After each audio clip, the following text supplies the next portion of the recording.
안녕하세요, 교수님. 2학년 비반 신슬기입니다. 지금부터 14학년도 2학년 2학기 총이치 기공학 2학기에 대해 총정리하는 시간을 갖도록 하겠습니다. 1주차부터 저희가 지금 13주차를 제외한 12주차까지 한 학기 동안 무엇을 배웠는지 다시 한번 정리하는 시간을 가지면서 복습 겸 그리고 부족한 부분이 뭐였는지에 대해서 다시 한번 알아보도록 하겠습니다.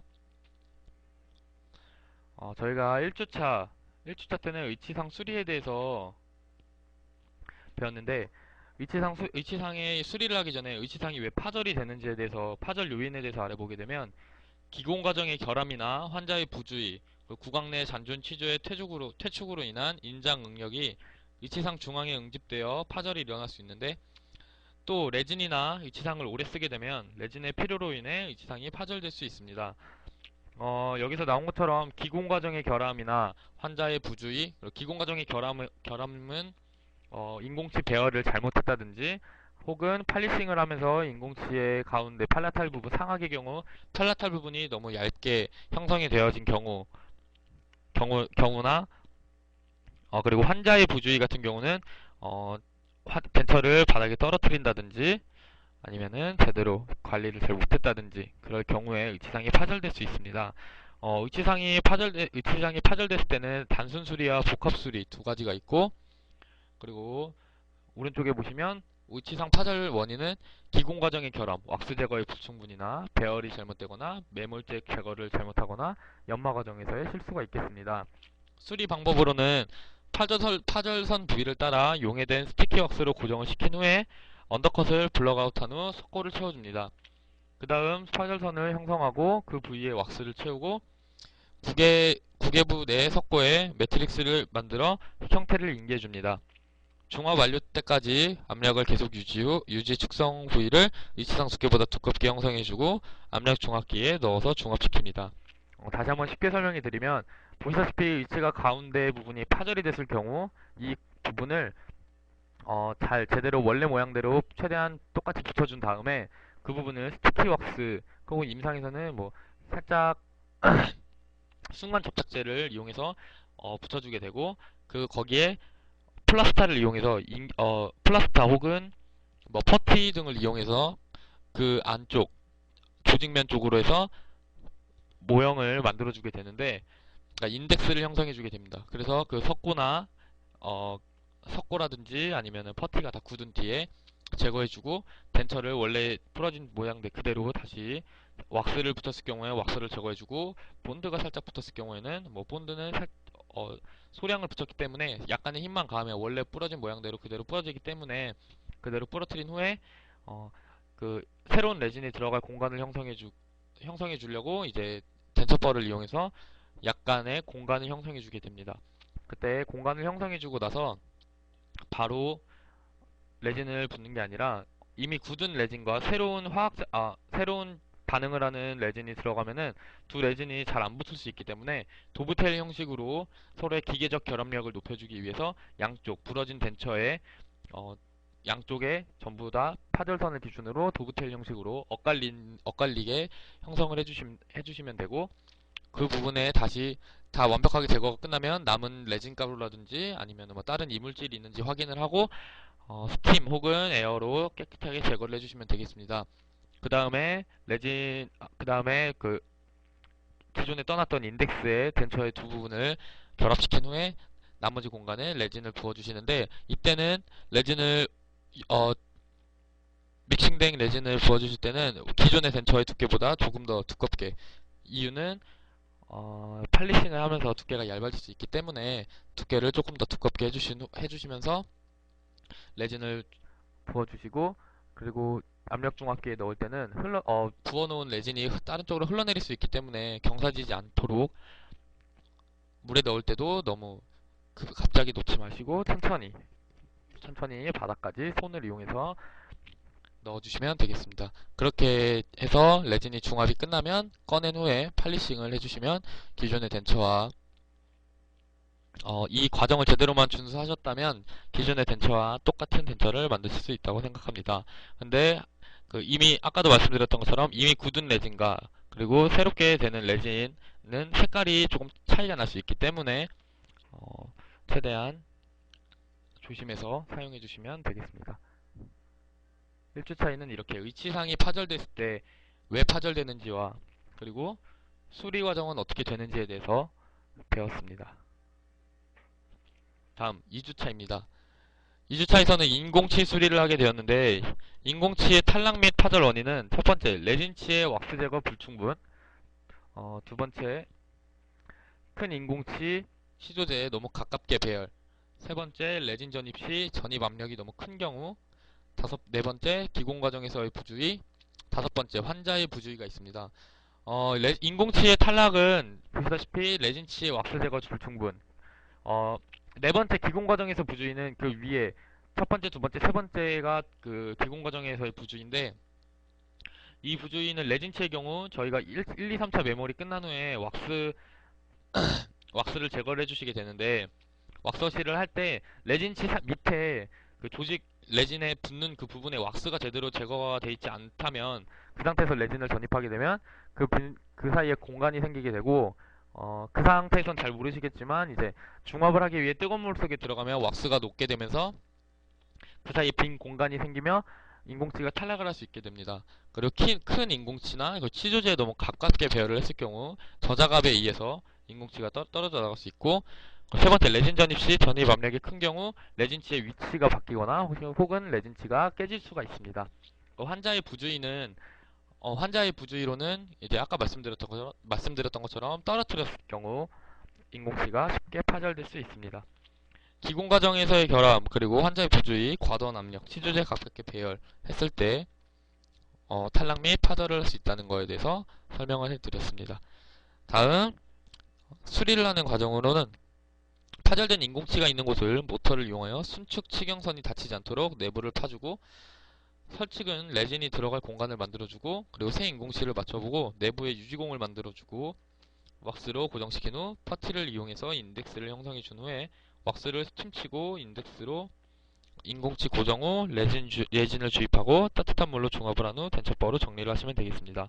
특히 전치부의 경우 여기 제가 방금 말씀드렸던 것처럼 순측 치경선을 닫히지 않도록 하는 이유는 이미 아까 이 전 1주차 때 설명을 해드릴 때 기존의 레진과 새로 들어가는 레진은 중합 과정이 끝난 후에 색깔이 좀 다르게 되어 있을 수 있는데, 특히 구치부는 크게 상관이 없다고 하더라도 전치부의 경우 심미적으로 아주 중요하기 때문에 전치부 순측 치경선을 건드리게 되면 그 부분에 그만큼 다시 왁스로 시연 형성을 해줘야 되고 레진을 그쪽에 새로운 레진이 들어가게 되는데, 그렇게 되면은 새로운 레진과의 색깔 차이로 인해 신미성이 떨어질 수 있기 때문에 그렇게 해주시면 되고, 순측 치경선에 설측으로 이제 치아의 유지공을 다시 한번 파주는 이유는 새로운 레진과의 기계적 결합력을 높여주기 위해서입니다. 이렇게 보시는 것처럼 수리 과정으로는 인공치가 탈락되었을 때는 그 인공치, 인접되어 있는 인공치, 특히 중절치 같은 경우는 그 상대되는 반대편에 있는 그 종명치와 같은 크기와 같은 색상의 치아를 선택한 후에 순측 치경선을 건드리지 않고 내부에 새로운 레진이 들어갈 공간을 파주시면 되겠습니다. 이때 너무 과도하게 팔 경우에는 덴처가 기공상의 부주의로 그러실 경우 거의 없겠지만 덴처의 팔라탈 부분이 뚫릴 수도 있고, 그렇기 때문에, 그리고 너무 조금 팠을 때는 새로운 레진이 그만큼 적당량 들어갈 수 없기 때문에 다시 한번 레진치가 탈락될 수 있습니다. 그 다음에 이렇게 설측을 이용해서 파주신 다음에 새로운 인공치를 왁스를 이용해서 배열을 해주시고, 이 부분에 퍼티나 혹은 플라스타로 약간의 너무 언더컷이 심하지 않게 약간의 고정을 할 수 있게 인덱스를 형성해 주신 후에 인덱스에서 왁스를 제거해 주시고 그 부분에 치아의 유지공을 파주신 다음에 새로운 레진을 전입하신 후 중합을 시키시면 되겠습니다. 자, 그럼 보시는 것처럼 이렇게 새로운 레진이 들어가서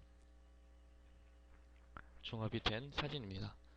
이렇게 1주차에는 의치 상수리, 그리고 2주차에는 인공치 수리를 하게 되는데, 덴처의 경우 이렇게 저희는 따로따로 배웠지만 덴처의 경우 의치상이 파절되면 거의 대부분 인공치도 같이 파절이 되기 때문에 거의 복합적으로 같이 하면 된다고 생각하시면 되겠습니다.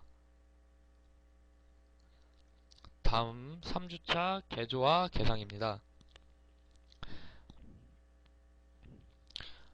의치상의 개조와 이장, 그리고 릴라이닝이라고 하는데, 릴라이닝의 경우 의치상의 내면을 개조, 의치의 첨상 및 개면을 하게 되는데, 릴라이닝의 경우 보시는 것처럼 의치를 오랫동안 사용하게 되면 치조제의 퇴축이 일어나게 되고, 그럼 그만큼 가운데에 공간이 형성되게 됩니다. 그러면은 의치의 유지력이 떨어지고, 혹은 그 공간이 있는 상태에서 계속 음식물을 저작하게 되면 덴처의 응력이 팔라탈 쪽으로 집중이 되면서 의치의 파절이 될 수도 있기 때문에 릴라이닝의 경우 어쩔 수 없이 덴처를 착용하는 환자에게는 어쩔 수 없이 불가피하게 사용이 되는 작업이라고 생각하시면 되겠습니다.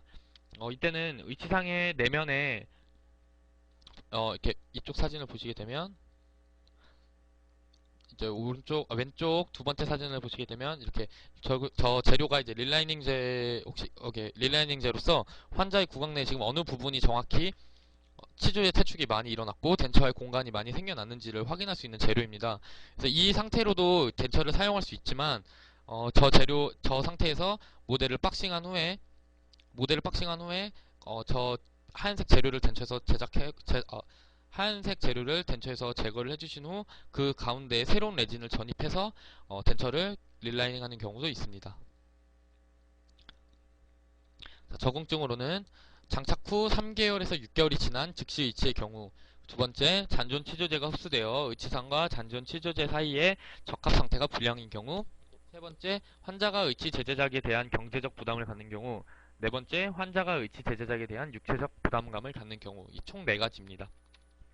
아무래도 세 번째와 네 번째 같은 경우는 덴처를 다시 제작하는 거에 비해서 환자가 크게 불편함을 느끼지도 않고, 그리고 비싼 돈은 덴처를 제작할 때에 비해 상대적으로 비싼 돈이 들이지 않기 때문에 릴라이닝을 많이 사용하는 편입니다.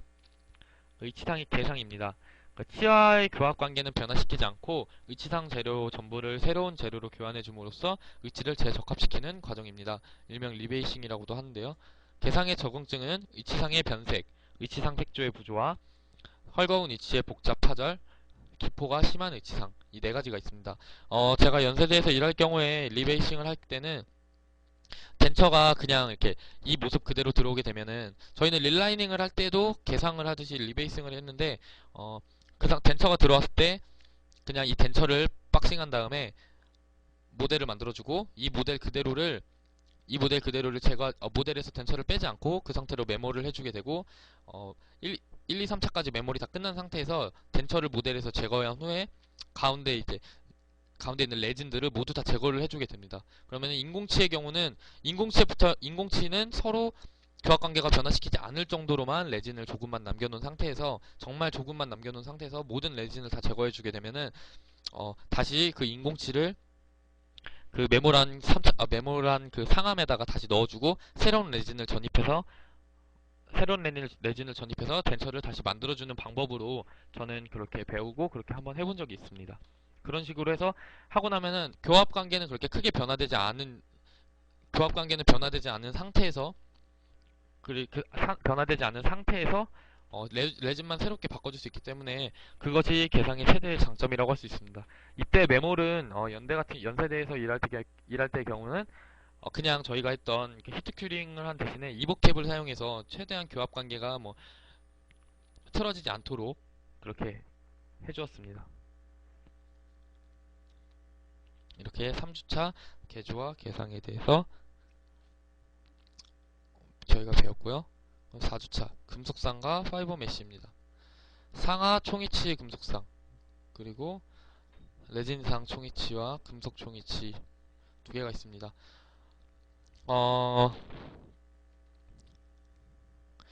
레진 금속상의 경우 일단 장점은 강도가 좋고 열 전도율이 좋지만 단점은 퇴축에 의한 첨상이 되지 않습니다. 물리적 결합이 아닌 화학적 결합만 함으로 제작 과정이 복잡하고 금속이므로 다른 것에 비해 무겁습니다. 파이버 메쉬의 경우 메탈보다 가볍고 탄성이 있으며 파절의 위험성이 적고 레진과 화학적 물리 결합이 가능합니다. 열 전도성이 떨어지는 단점이 있지만 그렇게 크게 단점은 없습니다. 보시는 것처럼 메쉬는 일단 메쉬를 사용하는 이유는 제일 간단한 것은 제일 당연한 이유는 덴처의 강도를 증가시켜주기 위한 건데 확실히 덴처에 화이버 메쉬를 넣느냐 안 넣느냐 덴처를 수리할 때도 화이버 메쉬를 넣어달라는 경우도 있을 정도로 메쉬를 많이 사용하게 되는데 금속상의 경우는 정말 화이버 메쉬에 비해 강도가 더 좋지만 일단 퇴축된 덴처를 사용하다가 치은이 퇴축이 되게 되면 거기에 맞게 첨상을 다시 해줄 수 없다는 게 가장 큰 단점이라고 할 수 있겠습니다. 거기다가 무게가 무거울 수 있고 가격도 이제 화이버 메쉬에 비해 좀 더 고가라는 점이 크게 단점이라고 할 수 있겠습니다. 그에 비해 파이버 메쉬는 금속상에 비해 그렇게 크게 오랜 시간이 걸리지 않으며 그러니까 금속상 같은 경우는 제작하는 데 있어서도 따로 뭐 캐스팅을 하고 팔리싱을 해야 되는 그런 시간이 있지만 파이버 메쉬의 경우 그냥 맞는 모양의 그 모델에 맞춘 후에 그만큼 잘라내면 되기 때문에 그냥 릴리프를 하고 그 위에 파이버 메쉬를 올리고 릴리프를 하고 파이버 메쉬를 올리고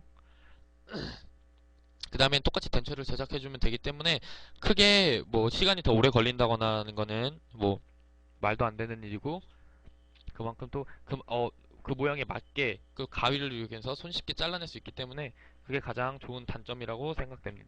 장점이라고 생각이 됩니다. 4주 차이는 금속상과 파이버 메쉬에 대해서 배웠습니다. 5주차 선택 삭제 부분입니다. 아이고. 선택 삭제를 일단 하는 이유는 무엇이냐면 저희가 덴처를 제작할 때 이미 교합기상, 그러니까 나비치를 제작할 때 모든 교합을 다 맞게 완벽하게 제작을 해주었다 하더라도 이제 매몰해서 중합을 하는 과정에서 재료가 수축과 팽창을 하면서 교합 관계가 그러니까 거의 대부분 1mm에서 0.5에서 1mm 정도 교합이 높아지게 됩니다. 그렇기 때문에 그 상태에서 교합을 다시 선택 삭제를 하지 않고 내보내게 된다면 환자의 구강 내에선 당연히 맞지 않고 환자에게 불편함을 야기할 수밖에 없는데요. 그것을 제거해주기 위해서 선택 삭제를 해주는 것이 기본입니다. 덴처가 중합이 끝난 후에 디플라스팅을 할 때 주무형에서 덴처를 제거하지 않고 주무형상에서 덴처를 그대로 붙은 상태에서 교합기에 다시 재부착을 한 후에 이제 교합을 선택 삭제해 주시게 되는데 이때 순서는 중심교합, 측방교합, 전방교합 그리고 마지막 교차교합 순으로 삭제를 해주시면 되겠습니다. 기능교들을 건들지 않게 최대한 주의하여 위 순서대로 교합 조정을 해주시면 되겠습니다. 교합 삭제를 하실 때는 말씀드렸던 것처럼 이제 기능교두는 삭제하지 않고 비기능교두, 일명 불의 법칙이라고 해서 상악은 협측, 그리고 하악은 설측 교두를 삭제해 주심으로써 교합을 맞춰주시게 됩니다. 이때 교합을 맞출 때에는 앞에 있는 인사이절 핀이 바닥, 판에 닿을 때까지 해주시면 되겠는데, 과도한 삭제를 해주시면 교합상에 다시 문제가 생길 수 있기 때문에 하나하나 삭제를 하고 다시 교합지를 찍어보고 다시 삭제를 하고 다시 교합지로 체킹을 하고 이런 식으로 해서 삭제를 해주시면 되겠습니다. 그래서 선택 삭제를 위해서 거의 배열을 할 때는 교합면 쪽은 덴처바로 건드리지 않는 것이 좋다고 하실 수 있겠습니다. 선택 삭제 요령으로는 중심교합의 경우 커스프 대 포사로서 편심교합이 높을 때에는 커스프를, 편심교합이 낮다 할 때는 포사 부분을 삭제해 주시면 되고, 측방교합의 경우 작업측 교합은 커스프 투 커스프로 불의 법칙, 상악은 협측 교수의 내사면, 하악은 설측 교두의 내사면을, 균형측 반대쪽은 커스프 투 커스프로 BL, 하악 협측 교두의 내사면을 삭제해 주시면 되겠습니다.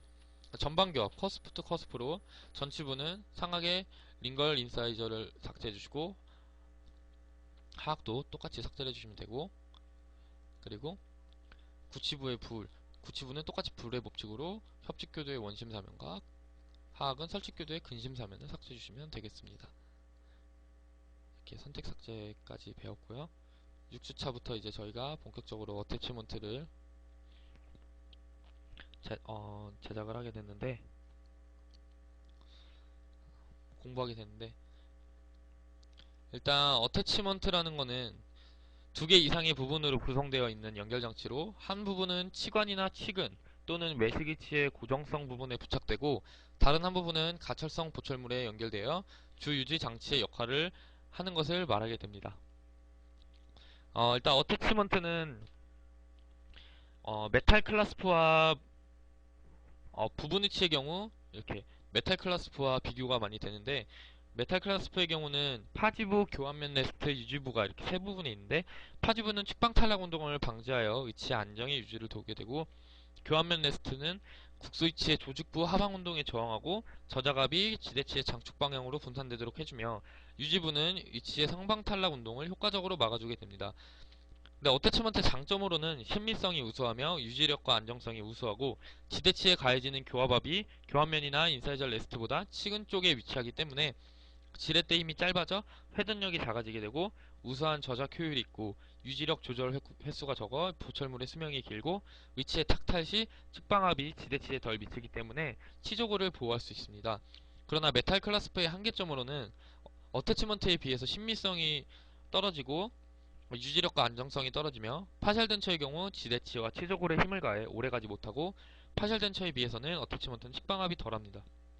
그리고 파샬덴처는 나이가 많은 노인이나 지대치의 치주 경광도가 좋지 않은 환자에게 적용시켜줄 짧은 경우에 지대치가 클라스프에 의해 정출될 수도 있습니다.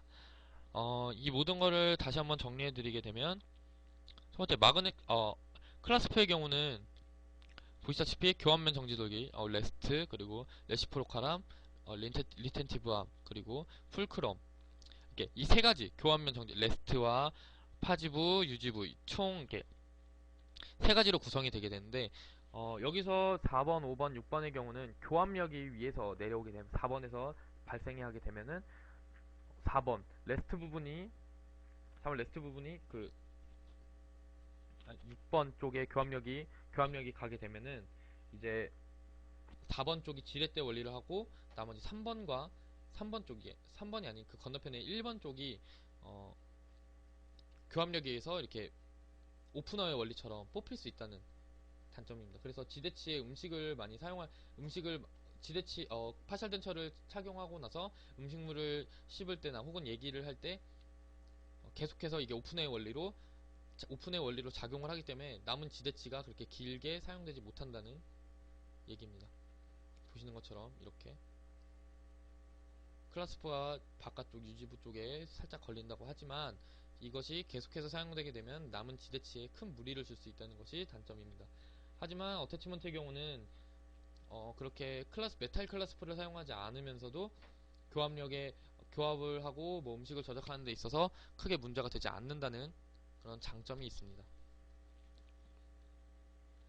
자, 나머지 그림을 보시게 되면 이렇게 구성 부분입니다. 메일과 피메일, 그리고 플러그와 스프링과 진지버 스크류 이렇게 총 있습니다. 그리고 어태치먼트의 경우 가장 좋은 장점은 이렇게 1번 강하게, 2번 가볍게, 3번 간단하게, 4번 내구적으로, 5번 경제적으로라고 따졌을 때 어태치먼트의 가장 좋은 장점은 일단 메탈 클라스퍼의 경우 어떤 파샬덴처의 경우 뭐 총위치도 물론 사용하다 보면은 수리를 하는 것처럼 파샬덴처도 계속해서 위치를 구강 내에서 착탈하다 보면은 그 리텐티브 암이 바깥쪽으로 벌어지게 되면서 유지력에 문제가 생길 수 있는데 어태치먼트도 물론 계속해서 착탈하게 되면 유지력에 문제가 생길 수 있습니다.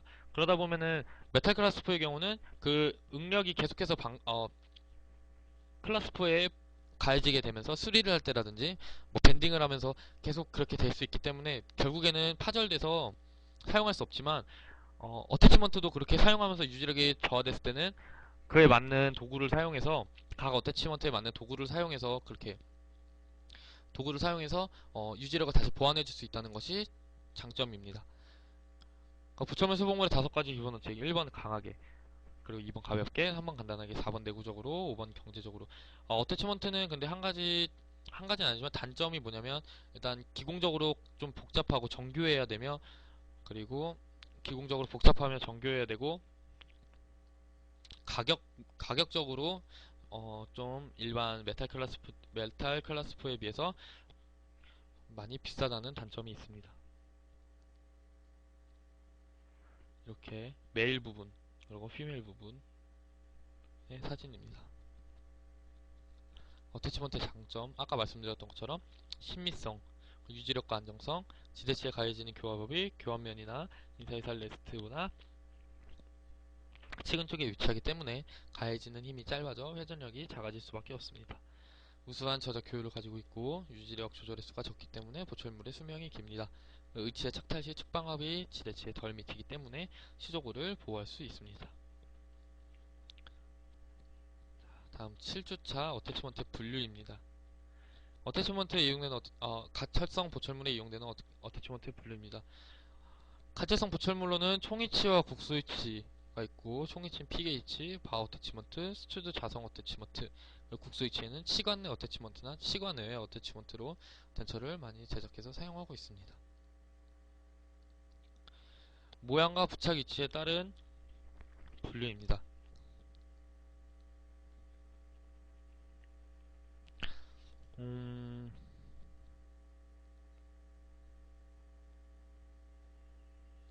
첫 번째, 인트라 코로널 어태치먼트, 익스터널 코로널 어태치먼트, 스튜드 어태치먼트, 마그네틱 어태치먼트, 바어 어태치먼트, 그리고 엑셀리 어태치먼트, 이렇게 총 6가지가 있습니다.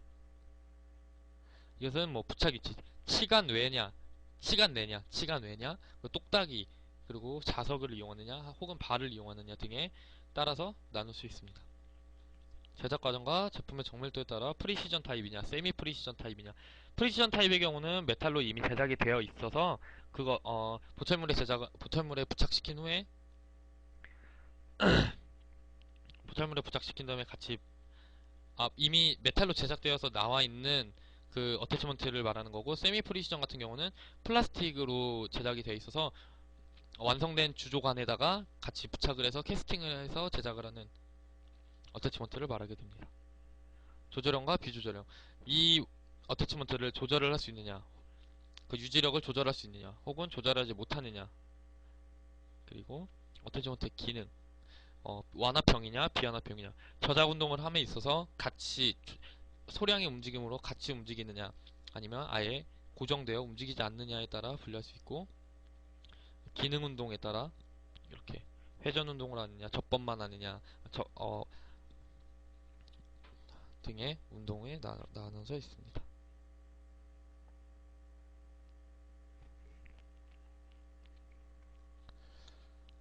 구조차 오버덴처입니다. 오버덴처 적응증으로는 싱글 컴플리트 덴처, 그리고 치아 미발달증, 국의 파열이나 외과적 결흔점이 있는 경우, 치아의 마모가 심한 경우, 무치아 환자의 임플란트 이용, 잔존된 치아가 국소 위치의 지대치로 이용하기에 부적절할 경우에 오버덴처를 사용하게 됩니다. 오버덴처의 장점으로는 환자의 심리적 안정감, 잔존 치조골의 적은 흡수, 그리고 지지 능력 우수, 촉감 식별 우수, 그리고 의치의 유지 및 안정성 증가, 6번째 총이치에 비해 저작 기능이 우수하며, 7번째 친미성이 우수하고, 8번째 임상술식과 기공과정이 우수하고, 9번째 당뇨병 환자 등에 유리하며, 10번째 치근의 동요를 예방할 수 있습니다. 총이치를 장착한 후 5년 뒤에 흡수된 치조골의 형태는 6.6mm인데, 오버덴처를 장착한 후 5년 뒤는 0.8mm로 확연한 차이를 나타내고 있습니다. 오버덴처의 단점으로는 치태 관리와 구강위생이 매우 중요하며 경제적으로 부담이 되고, 수직 악강거리에 대한 선택의 제약이 있습니다. 그리고 보철물 착탈 시 치근에 미치는 영향, 치주와 치근에 영향을 미치게 됩니다. 지대치 형태에 따른 분류. 오버덴처의 분류는 스튜드 어태치먼트, 바어 어태치먼트, 마그네틱 어태치먼트가 있는데, 스튜드 어태치먼트의 경우는 똑딱이 형태로 되어 있고 치근에 포스트를 삽입하여 유지를 얻습니다. 그리고 마그네틱 어태치먼트는 의치상과 치근 포스트에 자석을 부착하여 두 개의 흡인력으로 유지를 얻는 어태치먼트입니다. 치근 쪽에 부착되는 것을 키퍼, 의치상에 부착되는 것을 마그네틱 어셈블리라고 할 수 있겠습니다. 그리고 바 어태치먼트의 경우는 바와 라이더를 이용해서 결합하는 어태치먼트로 치주 관리가 매우 중요한 어태치먼트입니다. 오버덴처의 치료 순서입니다. 지대치를 선택한 후에 지대치를 발치. 지대치를 발치한다는 건 동요치. 치근의 상태가 정말 안 좋거나, 이렇게 오른쪽에 보시는 사진처럼 매우 그 우식증이 매우 많이 진행되어 있는 치아들을 치료해주게 됩니다.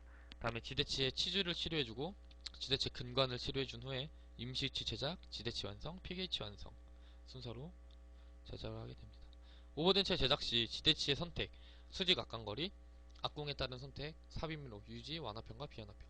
이거의 경우 지대치를 선택할 때는 아까 말씀드린 것처럼 치근의 상태가 치관의 상태가 조금 안 좋더라도 치근의 상태가 정말 치아가 흔들린다던가 이런 게 없는 상태에서 치아가 흔들린다거나 아니면은 뭐 치근이 너무 많이 노출이 되어 있다거나 이러지 않은 치아를 선택해 주는 것입니다. 그 다음에 수직 악간거리는 아까 보셨던 것 중에 이제 바어 어태치먼트의 경우에는 이제 치조골에서 올라오는 높이가 있기 때문에 그 높이를 상악 높이 수직 악간거리를 고려해주지 않은 상태에서 그냥 바 어태치먼트를 사용한다는 가정하에 인공치를 식립을 하게 되면 인공치를 정말 조직면 부분을 정말 많은 양을 삭제해줘야 되기 때문에 신미성으로도 보기 좋지 않고 덴처를 사용함에 있어서도 보기 좋지 않기 때문에 수직 악간거리를 환자마다 그 치조골의 흡수 상태라든지 아니면은 치조골의 흡수 상태라든지 수직 악간거리를 고려해서 확인을 한 후에 그것에 맞는 어태치먼트를 선택해서 제작을 해주어야 그 각 환자에게 정말 사용함에 있어서 불편함 없는 편한 덴처를 제작할 수 있다고 생각합니다. 세 번째, 악공에 따른 선택. 그 악공에 따른 악공도 예를 지대치가 있는 위치가 어떻게 되느냐 그런 것을 봐야 되기 때문에 악공에 따른 선택 그리고 삽입료 당연한 거고요. 유지력 그리고 완화평이냐 비완화평이냐 현재 이 환자의 치주 상태가 어떻고 그 남은 지대치의 상태는 혹은 어떤가에 따라서 이 환자에게는 완화평을 써야 되겠다 이 환자에게는 비완화평을 사용해야 되겠다라는 것을 선택할 수 있습니다. 지대치 선택 지대치의 치주 건강도가 불량할 경우에는 고경이 낮은 어태치먼트를 사용해 주시면 되겠습니다. 이렇게 보시는 것처럼 스튜드 어태치먼트의 경우에는 이렇게 지대치가 어느 곳에 있든 간에 크게 상관없이 사용할 수 있습니다. 리지드 타입과 고력사항에는 기능 시 발생되는 교합압을 지대치로, 잔존 치조제로 교합압을 어느 쪽으로 보낼 것인가 악공에 따라서 선택할 때에는 상악 모드의 오버덴처, 상악의 리지드 타입, 하악의 리즐린트 타입을 그리고 상악의 자연치열의 하악이 오버덴처 리즐린트 타입, 상악 동시 적용은 금물이며 개합치가 총이 칠 경우에는 리지드 타입 이런 식으로 선택을 해주시면 되겠습니다.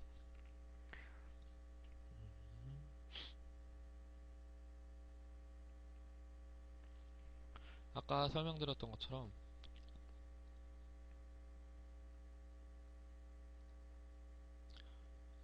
다음 10주차 바하 어태치먼트입니다. 적응증으로는 심하게 흡수된 부분 무치하게 이용이 되며 그리고 파샬 덴처, 오버 덴처, 임플란트 덴처에 크게 사용이 됩니다. 장점으로는 지대치의 치주 건강도가 좋지 않은 경우에 이용을 하며 환자가 의치를 쉽게 다룰 수 있고 저작 시 안정감과 심미적 욕구 충족이 되고 임플란트에 이용이 되며 임플란트에도 이용을 할 수 있고 식방압 감소 및 교합압을 반대측으로 분산, 분목 효과 및 안정감, 자연치아의 수명을 연장, 심하게 흡수된 부분 무치하게 이용이 되게 됩니다. 단점의 경우는 스튜드 어태치먼트에 비해 상대적으로 치태 관리와 구강 위생이 안 좋다는 건데요. 그에 따라서 구강 위생이 매우 중요하고 제작 비용 그리고 수직 악강 거리에 이에 선택의 제약. 아까 제가 말씀드린 것처럼 바 어태치먼트의 경우는 치조골에서도 몇 미리 더 올라오기 때문에 상방에 위치해 있는 구조물로서 악강과의 거리가 짧을 때 이걸 사용하게 되면은 그만큼 인공치를 많이 삭제하거나 위치상이 너무 얇아질 수 있기 때문에 악강거리가 다른 어태치먼트에 비해 좀 충분하게 있어야 된다는 단점이 있습니다. 측방압이 치관 상부에 위치되어 측방압이 견딜 수 있도록 마크 메탈 코핑.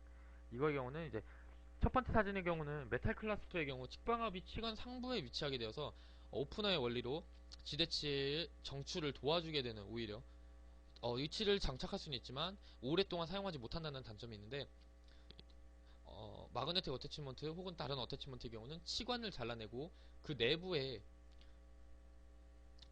맞게 이렇게 그 내부에 이렇게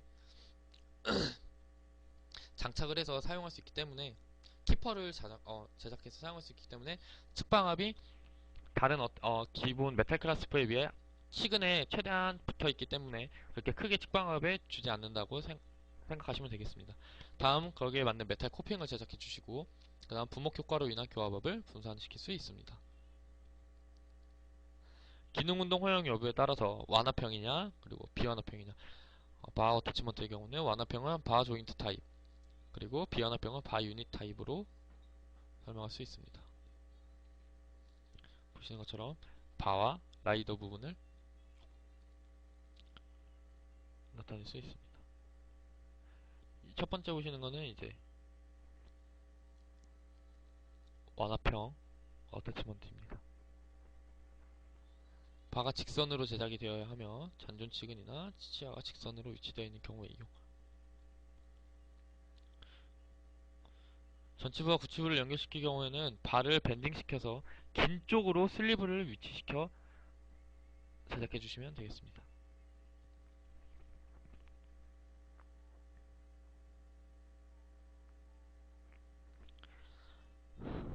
바 어태치먼트는 이제 보셨던 것처럼 이렇게, 근데 아직 여기 제가 사진을 넣지 않았는데, 바 어태치먼트 예를 들어서 남은 치근이 서로 다른 각도로 제작이 되어 있으면 어떻게 하느냐, 서로 다른 각도로 구성이 되어 있으면, 다음으로, 여기 있네. 그럼 제가 방금 말씀드리려고 했던 거는 이 부분에서 다시 한번 설명을 해드리도록 하겠습니다. 다음 11주차 마그네틱 어태치먼트입니다. 자, 마그네틱 어태치먼트의 경우 원리는 자석 길이의 반발력을 이용해 자석 길이의 자력, 그래서 흡인력을 이용해서 제작을 하게 해주는데, 자석과 그리고 이것에 붙어있는 흡착하는 자성제를 이용해서 제작을 해주게 됩니다. 자성 어태치먼트는 자석의 힘을 이용해 가철성 위치를 지대치로 연결해 유지나 안정성을 시도하는 유지장치 하나입니다. 자성 어태치먼트는 자기적인 힘으로 보철물을 유지하는 장치입니다. 보시는 것처럼 루트키퍼와 그리고 매그소프트라고 하는 자석과 그리고 돔 쉐입으로, 그리고 어떻게 각 마그네틱 어태치먼트라고 하더라도 어떻게 제작이 되었느냐에 따라서 모양이 조금씩 다를 수 있다는 것을 나와 있는 모습입니다. 보시는 것처럼 스탠다드 타입과 돔 타입으로 된 어태치먼트입니다. 이제 이거 경우는 마그네틱 규격, 보시는 것처럼 숫자가 클수록 그만큼 자력이 세다는 거고, 그 유지력에 조금이라도 더 도움이 될 수 있다는 겁니다.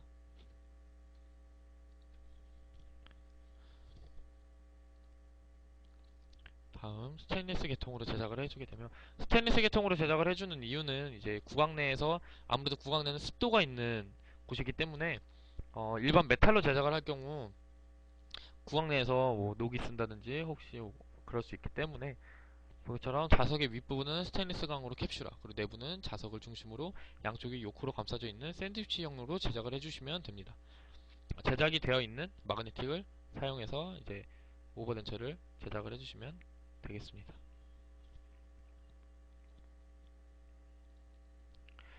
마그네틱 어태치먼트를 이용할 경우에 기계적 유지장치와 같이 마모나 파손되는 부분 없이 장기간 사용하여도 유지력이 떨어지지 않고, 키퍼의 두께나 자석 구조체와 자성제와의 공간을 변화시킴으로써 유지력 조절이 가능합니다. 첫 번째, 일단 기계적 유지장치와 같이 마모나 파손되는 부분 없이 장기간 사용하여도 유지력이 떨어지지 않는다 라는 부분은, 하다못해 이제 같은 어태치먼트라도 스튜드 어태치먼트나 바 어태치먼트의 경우도 라이더 부분이나 혹은 뭐 스튜드 어태치먼트의 경우도 계속해서 착탈을 하게 되면 유지력이 저하되는 것은 사실이고, 그것을 조절해 줄 수 있다는 것이 아까 장점이라고 설명을 해드렸는데, 마그네틱 어태치먼트의 경우는 크게 이, 이 자석의 자력이 떨어지게 하지 않는 한 계속해서 사용할 수 있다는 것이 장점입니다. 그래서 유지력이 떨어진다라는 것은 뭐 마그네틱 어태치먼트하고는 거의 상관이 없는 내용이라고 생각하시면 되겠습니다. 키퍼의 두께나 자석 구조체와 자성제 간의 공간을 변화시킴으로써 유지력 조절이 가능합니다. 예를 들어서 이 환자에게 유지력이 너무 강한 마그네틱을 주게 되면 착탈하는데 살짝 불편함을 느낄 수 있는데, 혹은 뭐 너무 멀리 있어서 키퍼와 그 마그네틱 어셈블리가 너무 멀리 떨어져 있어서 이 두 부분을 너무 헐거워진다면 그 가운데 공간을 좁혀주거나 혹은 떨어뜨려 줌으로써 유지력을 조절할 수 있습니다. 그리고 위치 표면에 노출되지 않기 때문에 신밀성이 우수합니다. 이 세 번째 장점 같은 경우는 모든 어태치먼트와 거의 동일한 장점이라고 생각하시면 되겠습니다.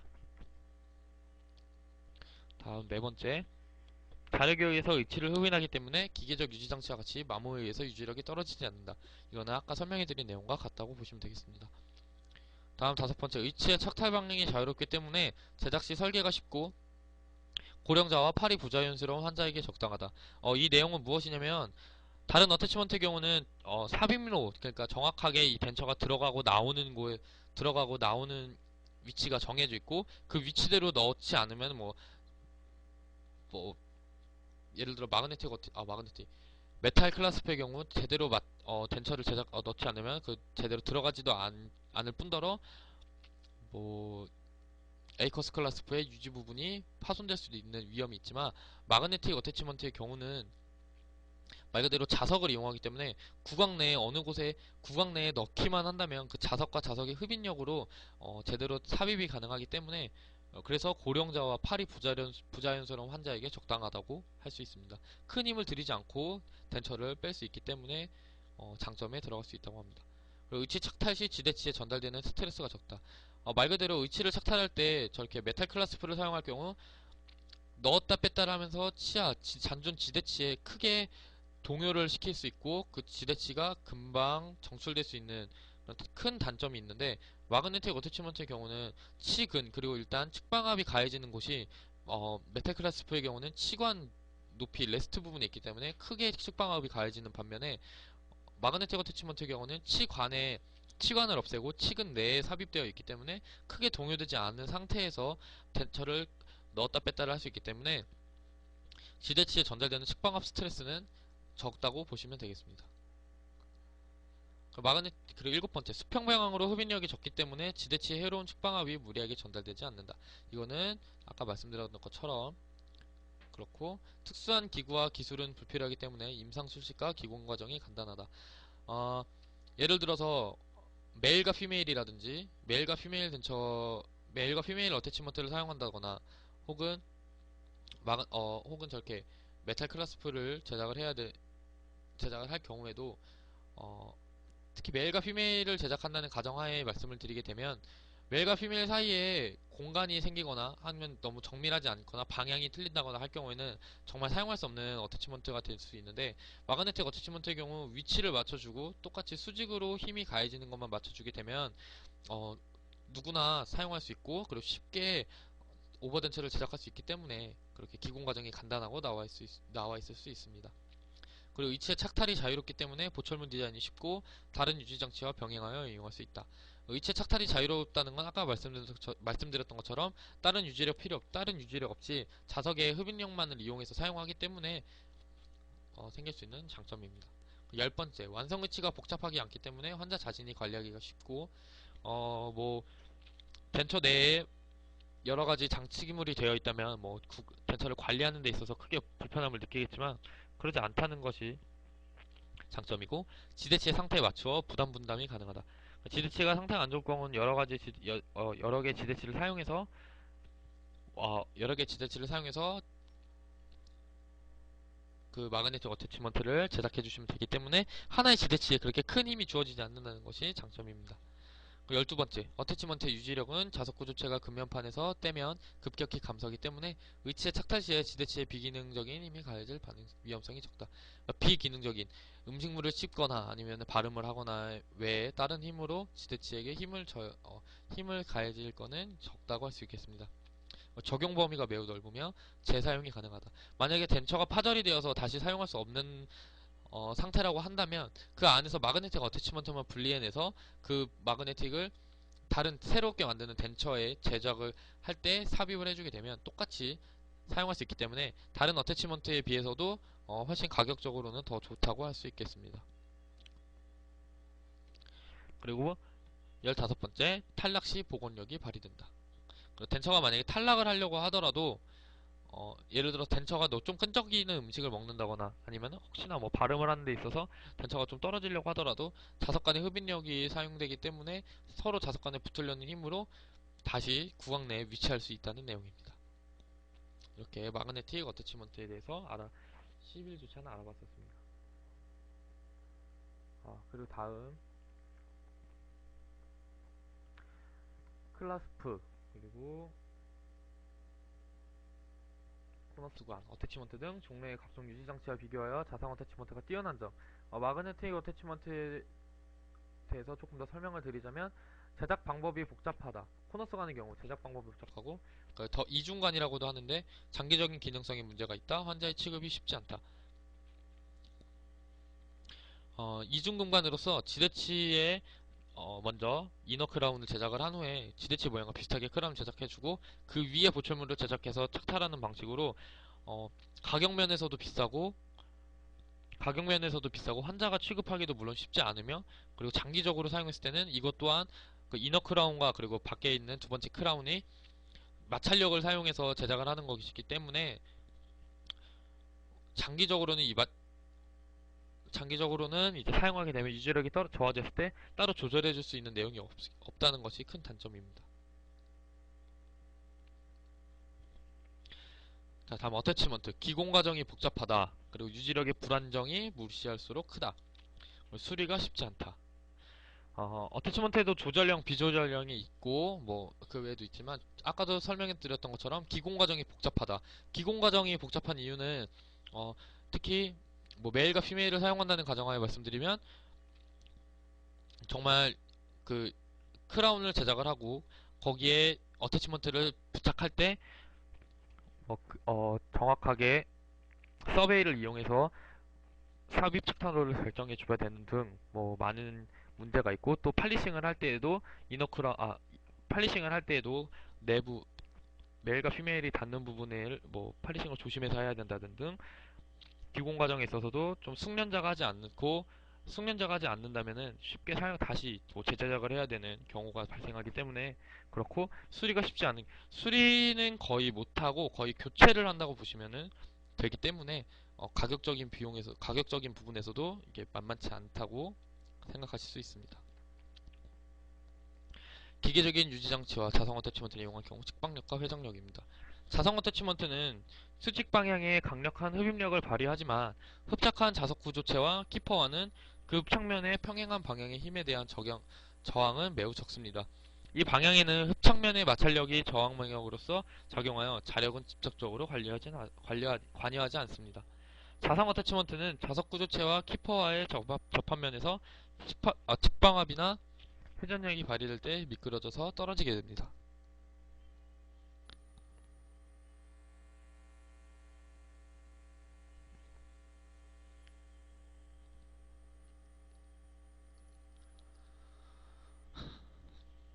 자상 어태치먼트는 의치의 기능 시에도 유지치에 해로운 측방력이 생기기 어렵고 치근의 경사도 일으키기 어렵습니다. 이것은 자상 어태치먼트의 장점이라고 할 수 있지만 문제점은 측방력이 해방되는 일은 그만큼 위치의 유지 또는 안정이 희생되는 말로써 지대치의 부담면에서 보면 장점이며 위치의 기능면에서 보면 단점입니다.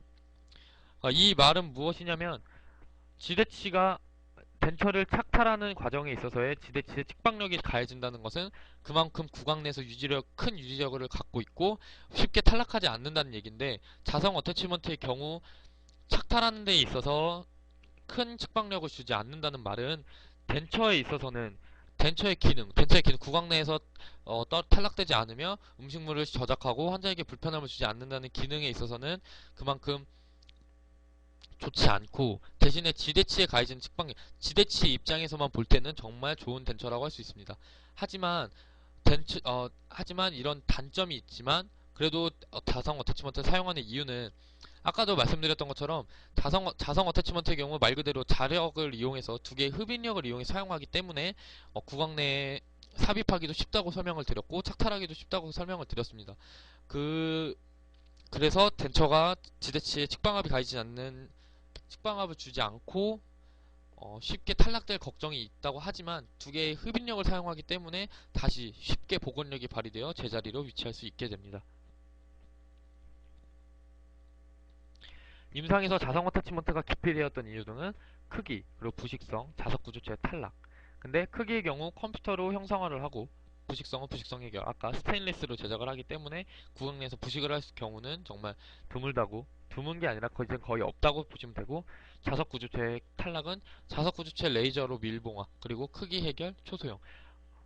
자성 어태치먼트도 저희가 수업 시간에 교수님께서 보여주신 것처럼 현재 1, 2, 3, 4, 1, 2, 3대대로 1, 2, 3세대로 나뉘게 되는데 1세대는 뭐 정말 네모나게 좀 크게 2세대는 네모나지 않고 살짝 각진 형태로 만들어주며 3세대는 2세대에서와 모양은 똑같지만 뭐 날개를 달아줌으로써 레진 속에서 쉽게 탈락되지 않도록 제작을 해주는 등 뭐 현재 많은 노력을 하고 있기 때문에 교수님께서도 그때 4세대를 저희 보고 만들어 보는 게 어떠냐라고 말씀하신 것처럼 진짜 노력을 해서 4세대의 경우는 뭐 저희가 재개발을 하고 저희가 발명을 해서 사용하면 더 좋을 것 같습니다. 안정성의 해결. 구강 내에서 뛰어난 내식성을 가지는 자성 스테인리스를 채용하고 있어 녹이 쓸 염려가 전혀 없으며 레이저 용접 기술에 의해 완전히 밀봉되어 있어 생체 친화성이 매우 우수합니다. 이렇게 14년도 2학기 총이치기공학 총정리를 하는 프레젠테이션을 마치는 이제 전부 한번 해보는 시간을 가졌는데 현재 총 50분에 걸쳐서 발표를 하게 되었습니다. 교수님께서 매주 올려주시는 동영상이 1시간이 거의 넘는 동영상들이었는데 막상 제가 이렇게 한 주 한 주 다 설명을 해드리려고 하니까 수업 시간에 했던 내용이 뭐 입으로 잘 나오지도 않고 하고 나니까 이 부분에서 뭘 좀 빠뜨린 것 같은데라는 좀 그런 생각도 들기도 하고 또 한 주 한 주 교수님께서 1시간에 넘게 매주 성의 있는 동영상을 올려주신다는 거에 대해서 다시 한번 대단하다고 느꼈습니다. 다른 분들도 이미 많이 동영상을 올리셨겠지만 올리시면서 어떤 생각을 하셨는지 어떤 생각을 하시고 뭐 이렇게 하셨는지는 잘 모르겠지만 저의 경우는 한 학기 동안 정말 많은 것을 배웠다고 정말 어디 가서 자부할 수 있을 정도로 많은 공부를 했고 그리고 이런 내용을 가지고 언젠가는 덴처를 한번 제작해봐도 재밌겠다. 어태치먼트를 가지고 제작을 해도 재밌겠다라는 생각을 하게 되었습니다. 정말 한 학기 동안 많이 부족하고 좀 힘들게 때론 뭐 힘들기도 했고 많이 부족하게 열심히 하려고 했지만 어쨌든 이렇게 몸 건강히 한 학기 마칠 수 있는 것 같아서 기분이 매우 좋습니다. 다음 학기 이제 3학년에도 교수님을 만나뵐 수 있는 시간이 있다고 들었는데 그때는 좀 더 공부를 해서 좋은 벤처를 만들 수 있도록 하겠습니다.